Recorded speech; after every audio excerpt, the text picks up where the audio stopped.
మీ న్యాయమైన డిమాండ్లు పరిష్కారం అయ్యే వరకు శాంతియుతంగా పోరాటం కొనసాగించాలని, మీ పోరాటానికి మా సహకారం ఎల్లవేళలా ఉంటుందని తెలుగుదేశం పార్టీ విశాఖ జిల్లా మాజీ అధ్యక్షులు దాడి రత్నాకర్ పేర్కొన్నారు.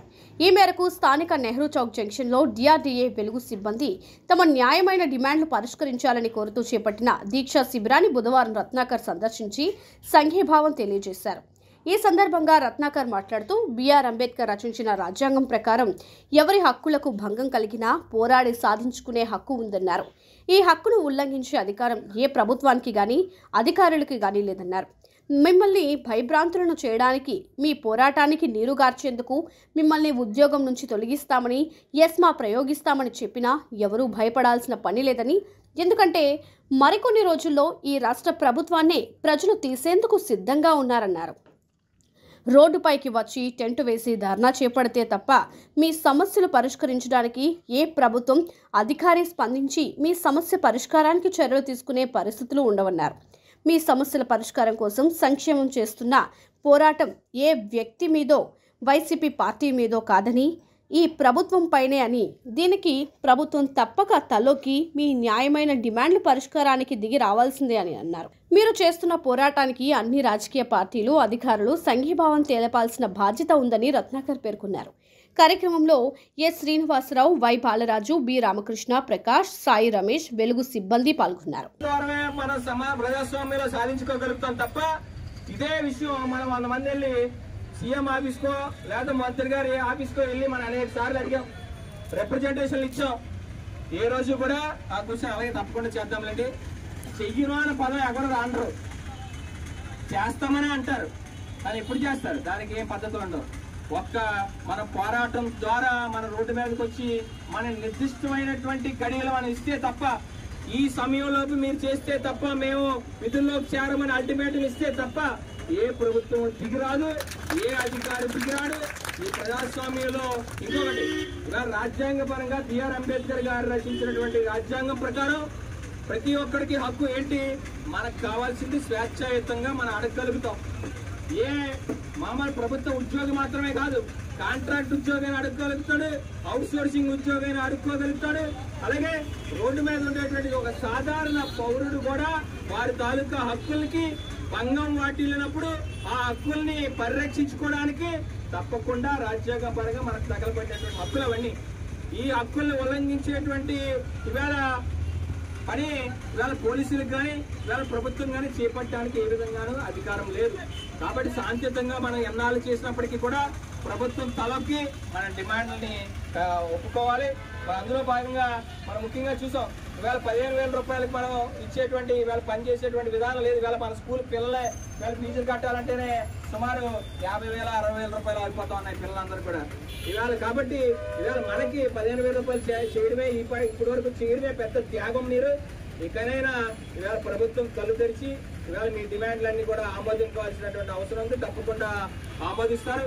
అదేవిధంగా మిగతా మీ ఈఎస్ఐ ఇప్పుడే చూసాం, ఇలా రెగ్యులర్ పే స్కేల్ని అమలు చేయాలని.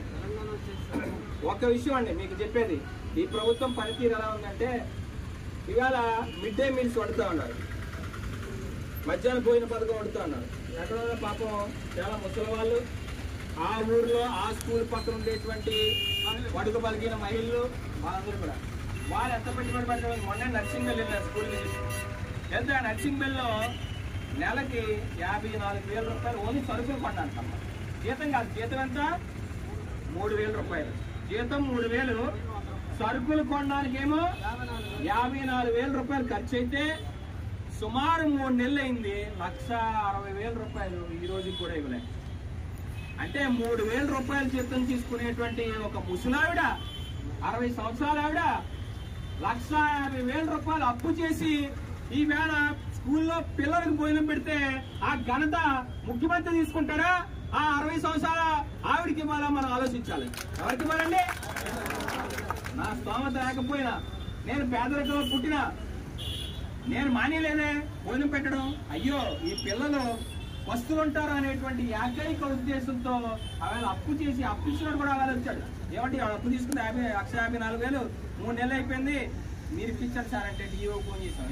సార్ మా పిల్లల్ని పెట్టాం, అక్కడ ట్రైజీలు ఉన్నాయి, పట్టణ నొక్కాలి కదా, మనం ఏమేం చేయలేమన్నారు.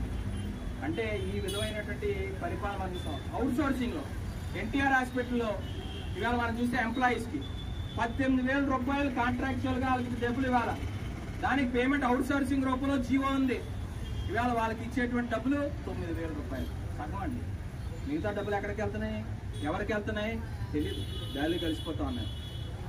మరి ఇవన్నీ చూడాల్సిన బాధ్యత లేదా? ఈఎస్ఐ లేదు, ఈపీఎఫ్ లేదు. ఇవాళ ఒక ప్రైవేటు సంస్థ ఎక్కడైనా సంస్థ పెడితే, ఎవరైనా ఆఫీస్ పెట్టుకుంటే ఈఎస్ఐ ఉందా, ఈపీఎఫ్ ఉందా, స్టాట్యూటరీ నామ్స్ లేవు అని కేసులు రాస్తా ఉన్నారు. మరి ప్రభుత్వం తరఫున మీ అందరూ పనిచేస్తా ఉన్నారా 7 సంవత్సరాలు? మరి మీ అందరికీ ఈఎస్ఐలు, ఈపీఎఫ్లు ఇవాళ మీకు ఇచ్చేటువంటి జీతాల మీద ఎందుకు ఇవ్వట్లేదు? ఇవ్వాల్సిన బాధ్యత ఎందుకు లేదు? స్టాట్యూటరీ నామ్స్ ప్రకారం ఇవాళ లేబర్ యాక్ట్స్ ప్రకారం కూడా మీరు నిబంధనలు పాటించకపోతే మరి మనం పనిచేసేటువంటి వ్యక్తులు మన డిమాండ్ల సాధన కోసం మనం ఎందుకు బయటికి రాకూడదు, మనం ఎందుకు ఉద్యమాలు చేయకూడదు? మనం ఉద్యమాలు చేసేటువంటి సరైన రీతిలో మనం ఉద్యమాలు చేస్తా ఉన్నాం. కాబట్టి ఎవరో భయపడాల్సిన అవసరం లేదు. ఈ అనకాపల్లి ప్రాంతం వరకు కూడా మీ ఉద్యమానికి పూర్తి సహాయ సహకారాలు నా వంతు పూర్తి సహాయ సహకారాలు అందిస్తాను. ఏ అధికారులు మీకు ఇబ్బంది పెట్టినా తప్పకుండా నాకు ఫోన్ చేయండి, మీరు ఇక్కడికి వచ్చి వాళ్ళతో అని చెప్పి ఈ సందర్భంగా మీకు అందరికీ తెలియజేసుకుంటాను. ఒకటే గుర్తుపెట్టుకోండి, 1 రోజు లేట్ అవ్వచ్చు, 2 రోజులు లేట్ అవ్వచ్చు, 3 రోజులు లేట్ అవ్వచ్చు. ఇంకొకటి, ఈవేళ ఈ ప్రభుత్వం అంటా ఉంది మీకు ఎస్పా ప్రయోగిస్తాం, లేకపోతే మీకు ఉద్యోగాలను తీసేస్తా ఉన్నాం. అసలు మిమ్మల్ని తీసేయడానికి సిద్ధపడతాం అంటే జనం, ఇవాళ మేము మమ్మల్ని తీసేసేది ఏంటి నాకు అర్థం కాదండి. ఎన్ని రోజులు ఉందండి?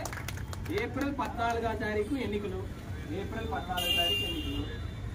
ఎలక్షన్ కోడ్ ఎప్పుడు వస్తుందండి?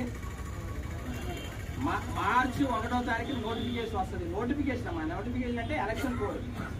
ఫిబ్రవరి 12వ తారీఖున షెడ్యూల్ ఇస్తారు. షెడ్యూల్ అంటే డేట్, ఏ రాష్ట్రాలు ఏ తారీఖులో చేస్తారని. 12వ తారీఖు షెడ్యూల్ ఇచ్చిన దగ్గర నుంచి ప్రభుత్వానికి అధికారాలు ఉంటాయా? లేవు. ఆపద్ధర్మ ప్రభుత్వం అవిద్ది. ఈ మమ్మల్ని పీకేది నాకు అర్థం కాదు. మనమే పీకుతా అన్నది కూడా పీకపోతే రేపు మనం చెప్తా ఉన్నాం. రేపు రాబోయేటువంటిది ఎవరు ఏ సందర్భాల్లో ఎలాగనుకున్నా కూడా ఉద్యోగస్తులు కూడా అటు వింటూ ఉంటారు, అటు ఉంటారు, ఇటు ఉంటారు, అటు ఉంటారు. ఉన్నామండి. మన స్వలాభం కోసం, మన స్వప్రయోజనాల కోసం, ఉద్యోగస్తులందరి తాలూకా ఇవాళ సంక్షేమం కోసం మనం పోరాటం చేస్తా ఉన్నాం, ఇవాళ రాజకీయాలకు అతీతంగా. కాబట్టి ఈ పోరాటం ఒక్క జగన్మోహన్ రెడ్డికి వ్యతిరేకంగానో లేదా వైఎస్ఆర్సీపీకి వ్యతిరేకంగానే కాదు, మనకు న్యాయం చేయలేని ప్రభుత్వానికి వ్యతిరేకంగా. కాబట్టి ఇక్కడ ఎక్కడ వ్యక్తుల మీద కాదు మన పోరాటం. ఇవాళ మనకు న్యాయం చేయలేనటువంటిది, మనకు సంక్షేమం అందివ్వలేనటువంటి ప్రభుత్వం మీద పోరాటం చేస్తా ఉన్నాం.